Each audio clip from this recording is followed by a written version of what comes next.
खीरो ब्लॉक पर आश्वासन दिया। खीरो ब्लॉक में पंचायत प्रतिनिधि सम्मेलन हुआ, इस पर क्या कहेंगे? पंचायत प्रतिनिधि सम्मेलन यह कोई नया विषय नहीं है। पंचायत प्रतिनिधि सम्मेलन जब से मैं पंचायत प्रतिनिधियों के द्वारा निर्वाचित सदस्य विधान परिषद बना हूं, तब से आज तक अनवरत मैं करता आया हूं। भारतीय संस्कार संस्कृति के अनुसार बड़ों का आशीर्वाद लिया जाता है साल की शुरुआत में, या जो भी आदमी समझे। मैंने अपने नए वर्ष की शुरुआत भारतीय जनता पार्टी के वरिष्ठ नेताओं के सम्मान से शुरू किया, और फिर वो भी बड़े लोग होते हैं जो किसी को चुनते हैं, मतलब मतदाता। हमारे मतदाता प्रधान होते हैं, प्रधान हमारे बड़े हैं। मैं घूम घूम के अपने मतदाताओं का आशीर्वाद भी नए साल में हासिल कर रहा हूं।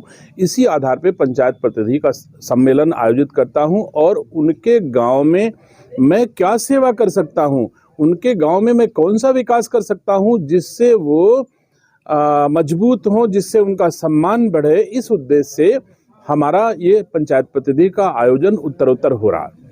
लगभग कितनी सड़कों का लोकार्पण किया गया है? आज लगभग 443 लाख रुपए की लागत से 44 मार्गों का शिलान्यास लोकार्पण हुआ है। ये सड़कें अधिकतम वही सड़कें हैं जिनको इस क्षेत्र के निवर्तमान विधायक श्री राकेश सिंह गांव में घूम घूम करके लोगों से मिल करके, जहां अधिक आवश्यकता थी, जहां पर अभावग्रस्त लोग थे, जहां पिछड़ी जाति और दलित जाति के ज़्यादा संख्या के लोग थे, जहां अभी विकास की किरण नहीं पहुंची थी, उनको इकट्ठा करके उन्होंने इन सड़कों को निर्माण के लिए उनका कार्रवाई की है, जिनका आज हमने शिलान्यास किया। इससे पूर्व वित्त बढ़िया जो है वहाँ सिमरी में भी खीरो ही ब्लॉक की कुछ सड़कें हुई। देखिए, ये उत्तरोत्तर मुझे गर्व है कि खीरो विकासखंड हो, हरचंदपुर विधानसभा हो अथवा रायबरेली जनपद, ऐसा कोई गांव नहीं है जहां दिनेश सिंह की सेवा के निशान न हो। रायबरेली जनपद के सभी ग्राम सभाओं में पंचायत प्रतिनिधियों के माध्यम से हमने अपनी सेवाएं की हैं। वो सेवाएं सामान्य प्रधान बीडीसी के लिए ही नहीं, उनके आम जनमानस जो प्रधान बीडीसी को चुनता है, उनकी सेवा और सम्मान के लिए भी मेरे द्वारा किए गए हैं।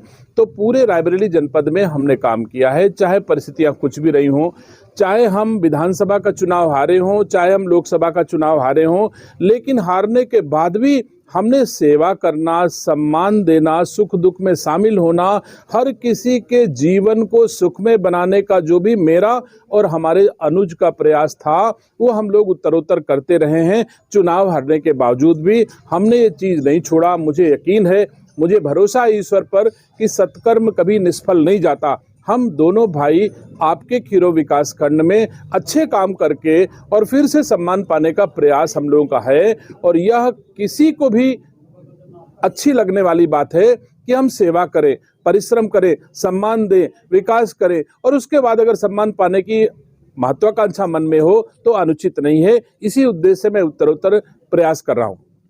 मंत्री जी, लगातार 2022 में चुनाव होता है, आपके छोटे भाई वो चुनाव हार जाते हैं, इस बार सांसदी का चुनाव आप हार जाते हैं, लेकिन फिर भी नहीं रुका तो वो है आपके विकास कार्य। आखिर ऐसा क्या कारण रहा कि आपने विकास कार्य बंद नहीं किए?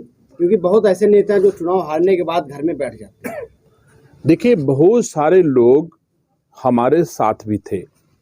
चुनाव हारे होंगे, लेकिन यह तो नहीं कह सकते कि हमको एक भी वोट नहीं मिला।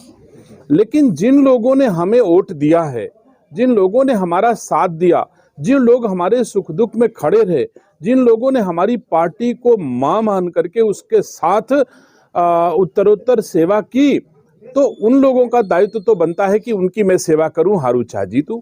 तो मैंने अपने लोगों के उद्देश्य से, जिन लोगों ने हमारी सेवा की, जिन लोगों ने हमारी मदद की है, जिन लोगों ने हमें वोट दिया है, जिन्होंने पार्टी को वोट दिया है, उन सब का सम्मान करना, उन सब की सेवा करना मेरा धर्म है।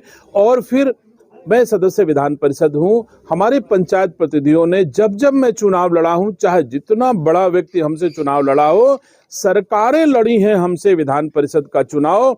बहुजन समाज पार्टी की सरकार उत्तर प्रदेश में होती है, उस समय भी रायबरेली के जनप्रतिनिधियों, रायबरेली के पंचायत प्रतिनिधियों ने पूरे उत्तर प्रदेश में सत्ता के खिलाफ 2 ही एमएलसी जीते थे 36 में से, उसमें एक रायबरेली का एमएलसी दिनेश सिंह भी था। तो विपरीत परिस्थितियों में हमारे पंचायत प्रतिनिधि अपनी जाति, दल सब कुछ छोड़ करके मेरे साथ खड़े होते हैं। तो मैं भी उनकी सेवा हार या जीत का पैमाना नहीं होता, उनकी सेवा जाति और धर्म का पैमाना नहीं होता। मैं हर बाधा को तोड़ करके अपने पंचायत प्रतिनिधियों के उन भावनाओं का आदर करता हूं जो उन्होंने मेरे साथ निर्वहन किया है, उनकी मैं भाव से सेवा करता हूं। धन्यवाद।